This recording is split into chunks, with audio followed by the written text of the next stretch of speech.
साथियों, आज एक और नए टॉपिक के साथ, जहां पर समय ज्ञान, संस्कृत में समय कैसे देखें, ये सीखने की कोशिश करेंगे। और इसके पहले ये वीडियो अपलोड हो चुके हैं, लेकिन पुनः जो नए सिरे से तैयारी कर रहे हैं उनके लिए ये वीडियो है। और आप लोग ये निश्चित करके चलें कि लगभग एक प्रश्न इससे संबंधित बनता ही है। समय के बारे में पूछ लेते हैं कि इतना बजा है तो संस्कृत में इसको क्या कहेंगे। बिल्कुल स्टार्टिंग से है, और किसी भी प्रतियोगी परीक्षा की तैयारी आप कर रहे हों, उस प्रतियोगी परीक्षा की तैयारी के लिए बिल्कुल शुरुआत से घड़ी है। घड़ी में कितना भी बज रहा हो, आप लोग आराम से बता देंगे कि इतना समय हुआ है। केवल आपको संस्कृत की गिनती याद होनी चाहिए। गिनती वाला वीडियो भी अपन एक और रिकॉर्ड करेंगे, मैं इसके बाद रिकॉर्ड कर दूंगा गिनती वाला वीडियो, क्योंकि गिनती भी आ जाती है कि इतना लिखा हुआ है तो इसको कितना बोलेंगे। जैसे कि 514 लिखा है, इसको कितना बोलेंगे, ऐसे संस्कृत में लिख देते हैं। 4 ऑप्शन नीचे दिए हुए होते हैं, उसमें से आपको टिक करना होता है। चलिए चलते हैं। जब घड़ी की बड़ी सुई 12 अंक पर हो, देखिए बिल्कुल सामान्य चीज़ बताई है, एक एक स्टार्टिंग ही है। तथा छोटी किसी भी अंक पर हो, तो जिस पर छोटी सुई है उतने पूर्ण बजते हैं। ठीक है, जो और वीडियोस हैं पहले के, उसमें घड़ी बाकायदा बनी हुई है। यहाँ 12 बजते हैं ये, और यहाँ पर ये पूरी कंप्लीट घड़ी है। तो जहाँ पर भी इस प्रकार का कांटा हो तो ये संपूर्ण बज जाते हैं। कितने, ये 3 बजे हैं, इतने ये 2 बजे हैं, इतना 1 बजा है। ऐसे जैसे बड़ी सुई 12 पर है और छोटी सुई 4 पर है, तो पूरे 4 बजे हैं, इस प्रकार से। अब क्या कह रहे हैं, बजे के लिए संस्कृत में वादनम बोलते हैं। क्या बोलते हैं, वादनम। बजे शब्द के लिए वादनम शब्द का प्रयोग किया जाता है। जैसे 1 बजा हो तो एक वादनम, 2 बजे हैं द्विवादनम, ठीक, 3 बजे हैं त्रिवादनम, 4 बजे हैं चतुर्वादनम, 5 बजे हैं पंचवादनम, 6 बजे हैं षड्वादनम, 7 बजे हैं सप्तवादनम, 8 बजे हैं अष्टवादनम, 9 बजे हैं नववादनम, 10 बजे हैं दसवादनम, एकादश वादनम 11 बजे, द्वादश वादनम 12 बजे को बोलते हैं। आगे क्या कह रहे हैं, आगे दिया है सपाद, जिसे बोलते हैं सबा। घड़ी में सबा बजते हैं ना, तो वही बिल्कुल। तो सबा ये क्या होता है, सबा वाला, ये कांटे दिए हुए हैं। जब जैसे कि एक कांटा यहाँ है, एक कांटा यहाँ है, 12 सवा 12 बजे हैं, तो इस प्रकार से ऐसा सवा 1 बजा है, तो इस प्रकार से। ठीक है, आप लोग जानते ही हैं। जब घड़ी की बड़ी सुई 3 पर हो तथा छोटी सुई किसी भी अंक के थोड़ी आगे हो, तो उस अंक के सबा बजते हैं। सबा बजे सपाद 1 वादनम, सपादो सपाद द्विवादनम, यहाँ संपाद हटा दें, संपाद लिख गया है गलती से, सपाद होता है वो। क्या है, जैसे कि सबा 1 बजा, तो क्या बोलेंगे, सबा बजे। जैसे कि हाँ, जो सवा 1 बजता है ना, तो उसे सबा बजे बोलते हैं, सवा 1 नहीं बोलते हैं, सबा बजा। जैसे 1:15, तो क्या बोलेंगे, सपाद 1 वादनम। यहाँ पर संधि करके लिखा हुआ है पूरा, तो सपाद 1 वादनम, सपाद 1 वादनम बोलेंगे, सवा 1 बजे, मतलब सबा बजे। जब सवा 2 बजता है तो क्या बोलेंगे, सपाद द्विवादनम, सपाद द्विवादनम, सपाद त्रिवादनम। आगे क्या कहा, सपाद चतुर्वादनम, सपाद पंचवादनम, सपाद षड्वादनम, सपाद सप्तवादनम, सपाद अष्टवादनम, सपाद नववादनम। आगे क्या कहा, सपाद दशवादनम, और भी है सपाद एकादशवादनम। 11 बजते हैं ना, सपाद एकादशवादनम और सपाद द्वादशवादनम, तो ये सवा 12 बज जाते हैं। तो इस प्रकार से जो सवा बजने वाला है ये अपन ने देखा। आगे चलते हैं, सार्ध। घड़ी में 12:30 बजते हैं, उसके लिए जब घड़ी की बड़ी सुई 6 पर हो, घड़ी की बड़ी सुई 6 पर हो, कहाँ पर? यहाँ पर। तथा छोटी सुई किन्हीं 2 अंकों के ठीक बीच में हो, किन्हीं 2 अंकों के बीच में कहीं भी हो सकती है, जैसे कि यहाँ हो, यहाँ हो, लेकिन ये जो बड़ा वाला कांटा है ये यहाँ होना चाहिए। तो यदि छोटी सुई 3 और 4 के ठीक बीच में हो तो कितना बचेंगे? तो 3.5 बजेंगे। ठीक है, यहाँ ये बीच में 3 और 4 के बीच में 3.5 बजेंगे। इस प्रकार से समझ गए होंगे आप लोग। आगे चलते हैं, ध्यान से एक एक शब्द पढ़ते हैं। साढ़े के लिए सार्ध, जो साढ़े बजते हैं उसके लिए सार्ध, तथा बजे के लिए वादनम का प्रयोग करते हैं। ठीक है, क्या बोलते हैं? सार्ध बोलते हैं। अब बजे, जैसे घड़ी में क्या बोलेंगे? 1:30 बजा, तो सार्ध एकादश वादनम। क्या बोलेंगे?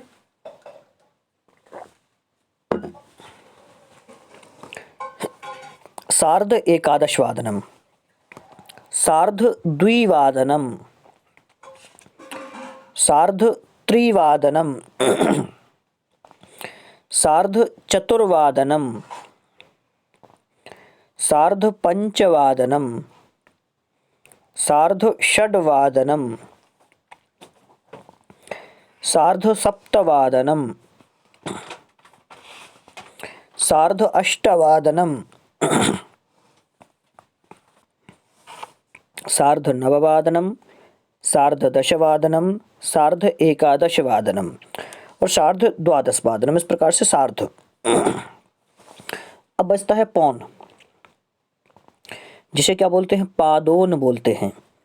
जब पूर्णांक में 1/4 भाग कम हो, ये घड़ी है, यहाँ पर जो बड़ा कांटा है ये 1/4 भाग कम होता है तो उसे पौन कहते हैं।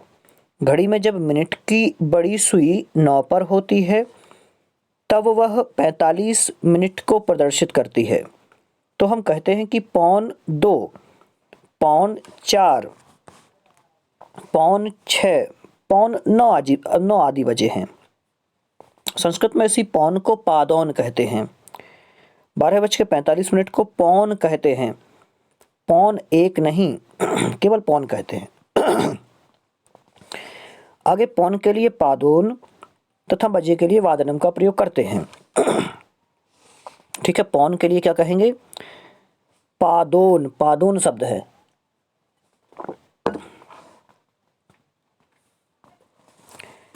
पौन के लिए पादोन तथा बजे के लिए वादनम का प्रयोग करते हैं। क्या कहा? पादोन वादनम, पादोन 1 वादनम मतलब 1:15 बजा है। पादोन द्विवादनम, पादोन द्विवादनम 1:15। पादोन त्रिवादनम 2:45।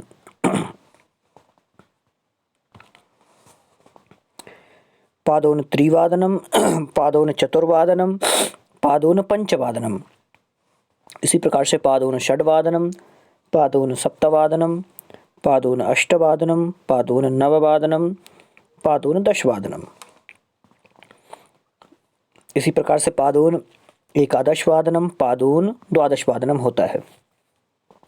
ठीक है, 11:15 बज जाते हैं। अब क्या रहा? ये तो था सामान्य से जो घड़ी में 3 चीज़ें बजती हैं, एक तो सवा बजता है, साढ़े बजता है और पौन बजता है। अब होते हैं अलग से मिनट का।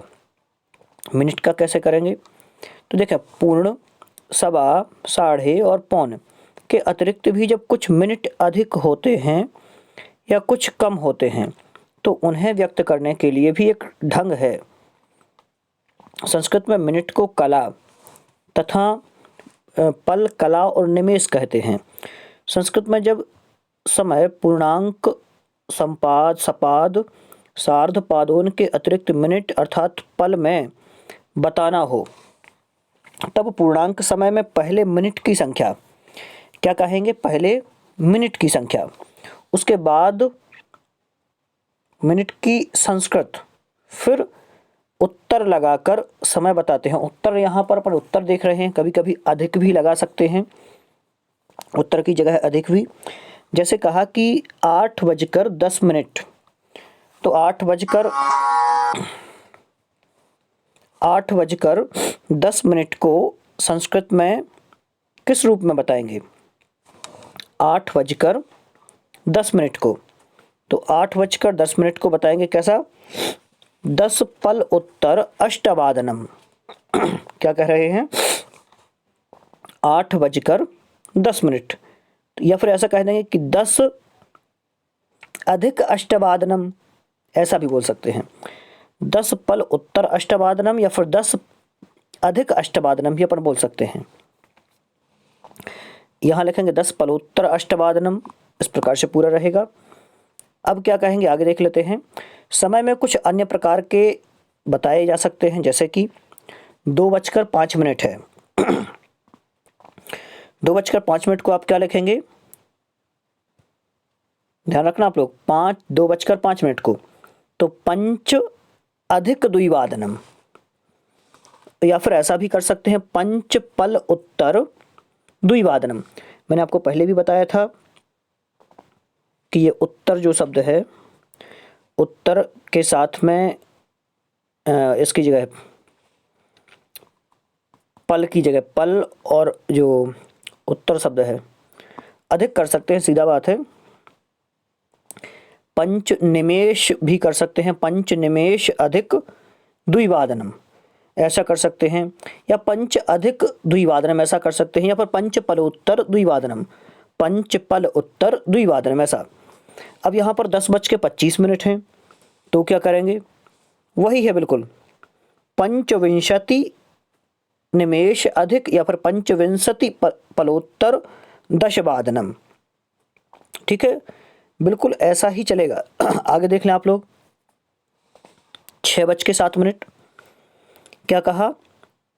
सप्त पलोत्तर षड्वादनम, या फिर सप्त अधिक षड्वादनम, सप्त निमेष अधिक षड्वादनम, ऐसा। यहाँ पर 4:55 है, और फिर आपको जैसा ऑप्शन में लिखा हुआ है, 4 ऑप्शन आपको मिलेंगे, कोई दिक्कत नहीं है।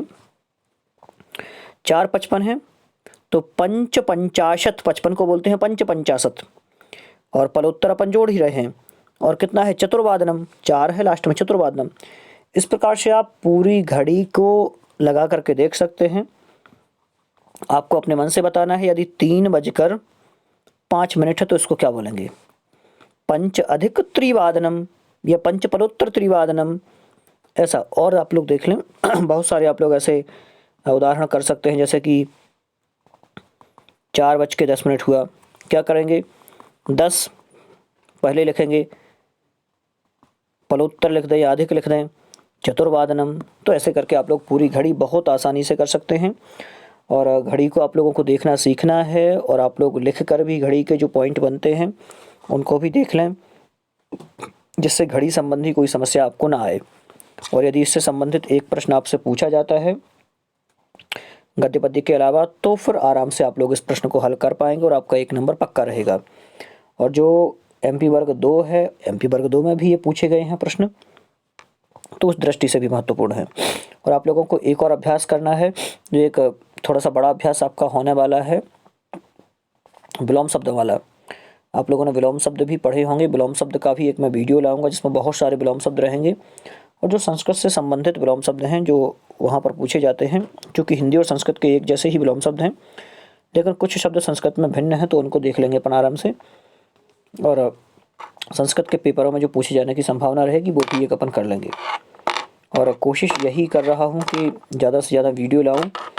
और पेपर की आप लोग कंफर्म मान लें, आपका पेपर वर्ग 3 का होना ही है, क्योंकि अभी कंटिन्यू जब पुलिस का पेपर चल रहा है तो उसमें आप कोई चूक ना माने। यदि लॉकडाउन होता है तो मान सकते हैं कि पेपर रुक जाए, लॉकडाउन की कोई संभावना नहीं है, इसलिए आप लोग निरंतर तैयारी करते रहें, किसी भी प्रकार से ना चूकें। और लगभग पेपर के लिए 40 दिन ही बाकी हैं, तो अच्छे से तैयारी करें। बहुत बहुत धन्यवाद।